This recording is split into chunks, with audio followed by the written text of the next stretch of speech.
Hello students. तो आज की वीडियो में बेसिकली हम लोग स्टडी करेंगे ऑर्गेनोमेटेलिक केमिस्ट्री के ऊपर। ठीक है, तो ऑर्गेनोमेटेलिक केमिस्ट्री को देखना आप लोग यहाँ पर को। ठीक है, तो इसको मैं शॉर्ट में बताऊंगा। अब शॉर्ट में क्यों बता रहा हूँ, मैंने पहले से यहाँ पर को नोट करके लिखी हुई है चीज़ें, ताकि आप लोगों को शॉर्ट में एक इसका ब्रीफ आइडिया मिल जाए और आप इस पर और भी इंपॉर्टेंट चीज़ें पढ़ के इस पर ऐड कर सकें। ठीक है, तो देखना ऑर्गेनोमेटेलिक कंपाउंड्स क्या होते हैं। सबसे पहले हम लोग इसका थोड़ा डेफिनेशन देख सकते हैं।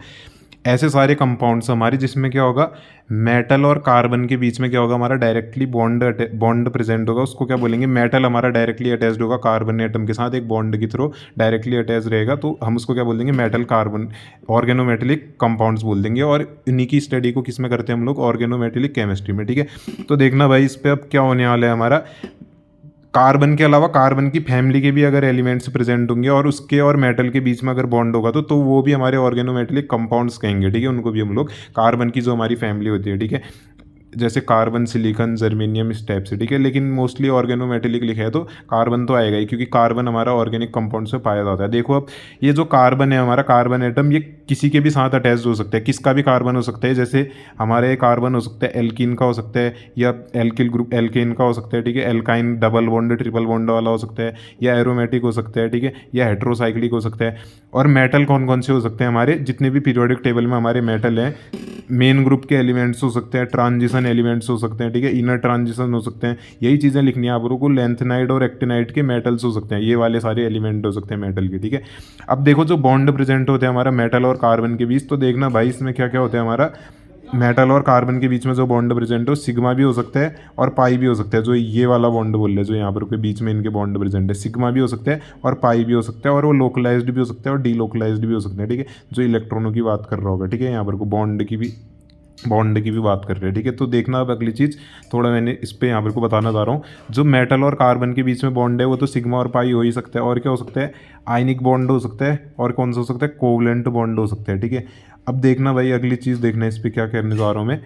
जो हमारे मेटल कार्बोनिल है वो क्या होंगे, मेटल कार्बोनिल आपने सुना होगा ऑर्गेनोमेटेलिक कंपाउंड में। ऐसे सारे ऑर्गेनोमेटेलिक कंपाउंड शॉर्ट में लिखा हुआ है, जहाँ क्या होता है, मेटल सेंट्रल मेटल एटम लिख रखे हैं अब इसने मेटल को। ठीक है, मैंने ही लिखा है उन्हीं को, तो ये नोट्स हैं। ठीक है, तो मेटल हमारा डायरेक्टली अटैच्ड होते हैं कार्बन के साथ, तो होगा ही क्योंकि कार्बन ऑर्गेनोमेटेलिक कंपाउंड है। लेकिन जो कार्बन एटम है वो कौन सा होगा, कह रहे हैं हमारा CO ग्रुप होगा। ठीक है, कार्बोनिल ग्रुप, तब इसको बोलते हैं। देखो ये दिख रहे हैं। और देखो यहाँ पर को जो हमारा कार्बोनिल ग्रुप है ये क्या करता है, बोल रहे इलेक्ट्रॉन को डोनेट करता है। किसको डोनेट करता है, मेटल को डोनेट करता है। और इसको हम लोग लिगेंड की तरह मानेंगे मेटल को, क्योंकि यहाँ पर कोई इलेक्ट्रॉन डोनेट कर रहे हैं मेटल को। ठीक है, कार्बोनिल जो हमारा ग्रुप है।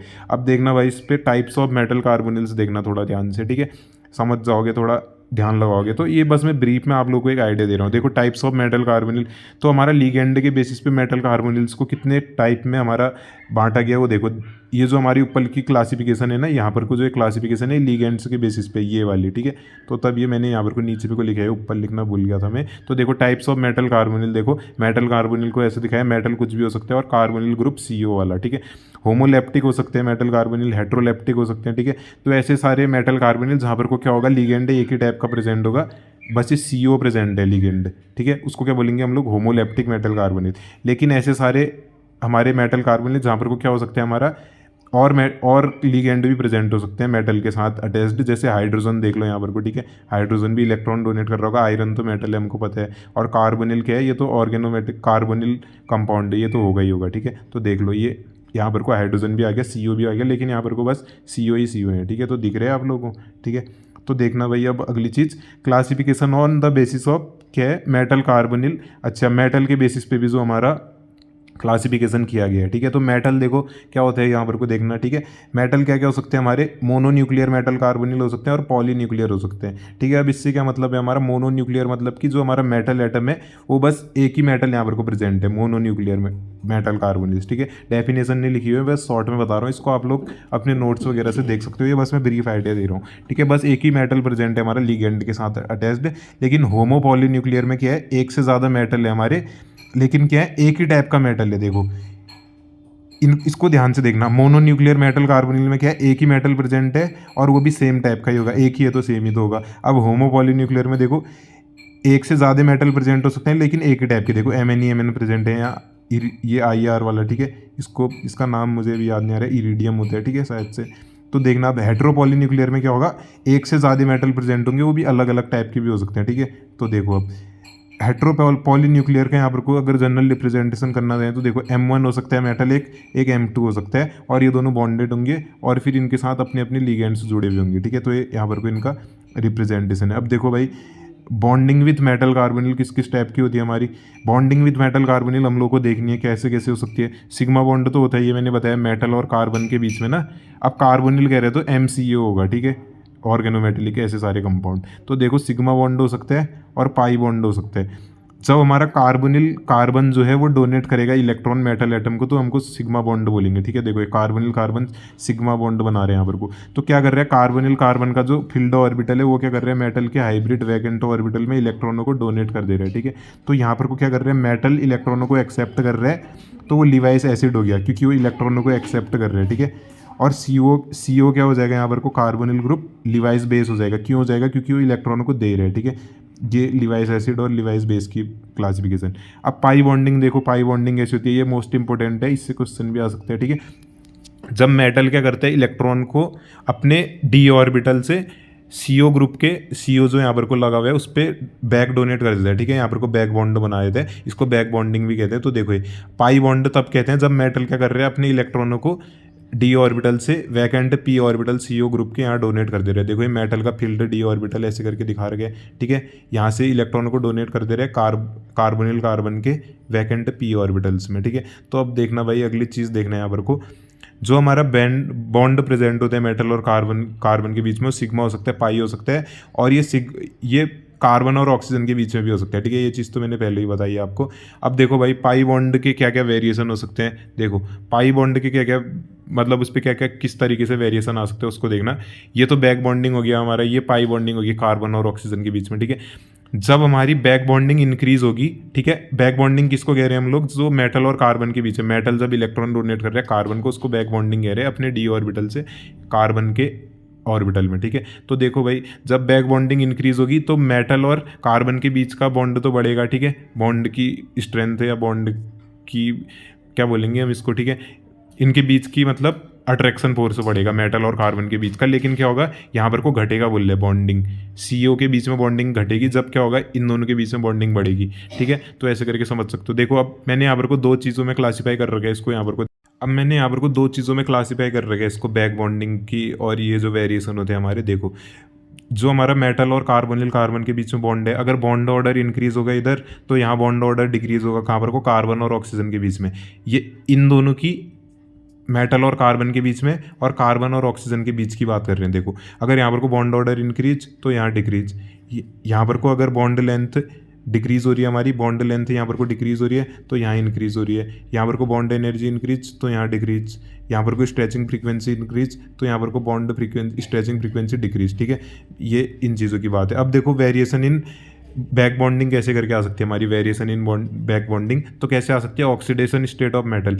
अगर जो ऑक्सीडेशन स्टेट ऑफ मेटल है वो डिक्रीज करेगी हमारी मेटल की, तो ऑक्सीडेशन स्टेट ऑफ मेटल क्या होती है हमारी, अगर वो डिक्रीज करेगी तो मेटल के पास क्या होगा, हमारे ज़्यादा इलेक्ट्रॉन होंगे, ठीक है। ऑक्सीडेशन स्टेट डिक्रीज करने का मतलब वो ज़्यादा नेगेटिव होते जा रहे हैं, ठीक है, मतलब कि वो रिड्यूस होते जा रहे हैं, ऐसे बोल सकते हो। तो ऑक्सीडेशन स्टेट ऑफ मेटल अगर डिक्रीज करेगी तो क्या होगा, उसके पास ज़्यादा इलेक्ट्रॉन होंगे डोनेट करने को, तो ज़्यादा अगर वो इलेक्ट्रॉन्स को डोनेट कर पाएगा हमारे, ठीक है, मेटल अगर ज़्यादा इलेक्ट्रॉन्स को डोनेट कर पाएगा, क्यों कर पाएगा, क्योंकि उसकी ऑक्सीडेशन स्टेट बढ़ जा रही है, तो बैक बॉन्डिंग हमारी इंक्रीज होगी और पाई बॉन्डिंग जो है कार्बन और ऑक्सीजन के बीच में वो डिक्रीज होगी, ठीक है। तो ये ऐसे करके समझ सकते हो। अब अगली चीज़ देखना, nature of ligand to the bonded metal atom, ठीक है। Nature of ligand present bonded to metal, जो हमारा लिगेंड है, तो अगर क्या होगा, हमारा लिगेंड हमारे कौन कौन से प्रेजेंट हो सकते हैं, सिग्मा डोनर हो सकते हैं, ठीक है, पाई एक्सेप्टर हो सकते हैं, ठीक है, और क्या हो सकते हैं, सिग्मा डोनर और गुड पाई एक्सेप्टर हो सकते हैं, ठीक है। तो इनका भी बहुत ज़्यादा इफेक्ट पड़ेगा।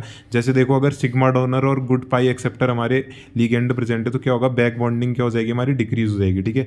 क्योंकि ये देखो गुड पाई एक्सेप्टर है अगर लिगेंड, तो वो पाई इलेक्ट्रॉनों को एक्सेप्ट कर लेंगे ना मेटल के, तो जिससे क्या हो जाएगी हमारी बैक बॉन्डिंग क्या हो जाएगी, डिक्रीज हो जाएगी। अब देखो भाई मेटल कार्बोनिल्स क्या क्या हो सकते हैं हमारे, मोनोन्यूक्लियर मेटल कार्बोनिल्स हो सकते हैं और पॉलीन्यूक्लियर मेटल कार्बोनिल्स हो सकते हैं, ठीक है। तो देखो ऐसे सारे हमारे मेटल कार्बोनिल्स जो भी होते हैं ना हमारे, वो 18 इलेक्ट्रॉन रूल को फॉलो करेंगे तो वो स्टेबल होंगे हमारे, ठीक है। और ज़्यादातर जो हमारे मेटल कार्बोनिल होते हैं वो 18 इलेक्ट्रॉनों को रूल को फॉलो ही करते हैं। देखो ये अब हम लोगों ने क्या कर रखा है, यहाँ पर को मेटल को कैटेगराइज कर रखा है, ठीक है, मेटल एटम पीरियोडिक टेबल की। तो देखना है ये मैंने क्यों बना रखी, क्योंकि इससे थोड़ी हेल्प होगी। देखो scandium, titanium, vanadium, chromium, manganese, iron, cobalt, nickel इस तरफ को जा रहे हैं, ठीक है।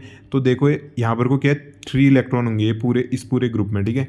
और यहाँ पर को 4 इलेक्ट्रॉन इनके वैलेंस शेल में, यहाँ 5, यहाँ 6, 7, 8 ऐसे करके बढ़ते जा रहे हैं 12 तक, ठीक है। तो देखो अब देखो इसके ऑर्गेनोमेटेलिक कंपाउंड कब बनेंगे, जब 18 इलेक्ट्रॉन रूल को फॉलो करेंगे। जैसे ये देखो क्रोमियम है, तो क्रोमियम में कितने होंगे, 6 इलेक्ट्रॉन। ऐसे ही मॉलिब्डेनम में और टंगस्टन में भी 6 होंगे। तो 6 के पास हो गए। एक कार्बोनिल ग्रुप हमारा 2 इलेक्ट्रॉन्स को डोनेट करेगा, तो 6 2 12 और 6 क्रोमियम में पहले से तो 18 इलेक्ट्रॉन रूल को फॉलो करेगा। ऐसे ही सबके लिए हो जाएगा। देखो अब हम लोग क्या देख ले, कार्बोनिल के हम लोग कुछ एग्जांपल देख लेते हैं। जैसे देखो ग्रिग्नार्ड रिएजेंट होता है हमारा RMgX जिसको बोलते हैं, ठीक है। तो मेथड ऑफ फॉर्मेशन देखना, जब हमारा RX, R मतलब एल्किल ग्रुप, X मतलब हेलोजन हो सकता है कुछ भी, ठीक है। Fluorine, chlorine, bromine, fluorine, chlorine, bromine, iodine कुछ भी हो सकता है, ठीक है। तो देखो RX जब रिएक्ट कर रहे हैं मैग्नीशियम के साथ ड्राई ईथर की प्रेजेंस में और हीट की प्रेजेंस में, तो ग्रिग्नार्ड रिएजेंट बन रहा है। जैसे देखो CH3Cl एक एग्जाम्पल लिया है, मैकेनिज्म देखो Mg के साथ रिएक्ट कर रहे हैं तो ग्रिग्नार्ड रिएजेंट बन गया, ठीक है। तो मैकेनिज्म देखना, CH3Cl 2 मॉलिक्यूल ले लो या जितनी भी उसकी, अगर बैलेंस करना पड़ेगा, ठीक है, बैलेंस करना पड़ेगा रिएक्शन को, बैलेंस जो बोल रहा हूँ मैं, ठीक है। बैलेंस करोगे तो मैग्नीशियम के साथ रिएक्ट करके CH3 एल्केन बना सबसे पहले और MgCl2 बाहर। अब जो MgCl2 है रिएक्ट कर रहे हैं दोबारा से Mg के साथ, तो क्या हो जाएगी 2 Mg 2 Cl, ठीक है, 2 MgCl। अब देखो MgCl, एक MgCl को रिएक्ट करा है CH3Cl के साथ, तो क्या बन जाएगा CH3 रेडिकल और MgCl2। अब CH3 रेडिकल MgCl के साथ रिएक्ट करके ये बन जाएगा ऑर्गेनोमेटेलिक कंपाउंड, ठीक है। और क्या हो सकता है हमारा रिएक्शन ऑफ ये एल्किल, ये एल्यूमिनियम के साथ अगर प्रेजेंट है एल्किल ग्रुप हमारा, उसकी रिएक्शन कराते हैं हम लोग जिंक क्लोराइड के साथ, ठीक है। तो देखना भाई क्या, तो देखो क्या हो सकता है, जैसे हमारा क्या है एल्किल ग्रुप प्रेजेंट है एल्यूमिनियम के साथ, वो अगर जिंक क्लोराइड के साथ रिएक्ट करते हैं तो क्या होता है, ये बनता है हमारा, ठीक है, ऑर्गेनोमेटेलिक कंपाउंड है ना। जिंक मेटल तो होता है, उसके साथ कार्बन एल्किल ग्रुप के प्रेजेंट है। और क्या हो सकता है, रिएक्शन होती है जो हमारी RMgX की ZnCl2 के साथ, ठीक है। तो ये रिएक्शन देखोगे समझ में आ जाएगा। देखो CH3MgCl है हमारा, ठीक है, ये रिएक्ट कर रहे हैं जब जिंक क्लोराइड के साथ, तो देखो ये जिंक के साथ ही जुड़ जा रहे हैं और 2 MgCl2। अब देखो अगर हमारा एल्किल आयोडाइड रिएक्ट कर रहे हैं हमारा किसके साथ, जिंक के साथ, तो क्या बनेगा हमारा 2RZnI, ठीक है। एल्किल, जिंक और आयोडीन है, फिर ये जब आपस में रिएक्ट कर रहे हैं तो क्या बन जा रहे हैं यहाँ पर को ऑर्गेनोमेटेलिक कंपाउंड। ये एल्किल ग्रुप हो गया और ये जिंक हो गया, ठीक है। देखो एग्जांपल भी देख सकते हो आप लोग, जैसे CH3I रिएक्ट कराया 2 जिंक के साथ, तो क्या बना हमारा 2CH3ZnI बना, फिर एक CH3ZnI और एक IZnCH3, ठीक है। यहाँ से ZnI2 बाहर होगा, ठीक है, ZnI2 बाहर होगा और CH3 का होल ट्वाइस Zn बन जाएगा ऑर्गेनोमेटेलिक कंपाउंड, ठीक है। तो ये मोस्ट इंपोर्टेंट वीडियो थी। बाकी इसमें और भी चीज़ें मोस्ट इंपोर्टेंट है, जैसे 18 इलेक्ट्रॉन रूल हो गया, ठीक है, 18 इलेक्ट्रॉन रूल। और क्या होता है, और है हमारा एक क्या बोलते हैं विल्किंसन कैटलिस्ट और जिगलर नाटा कैटलिस्ट, ठीक है। तो उसको भी पढ़ लेना आप लोग। और अभी की वीडियो के लिए इतना बहुत है, ठीक है। Thank you.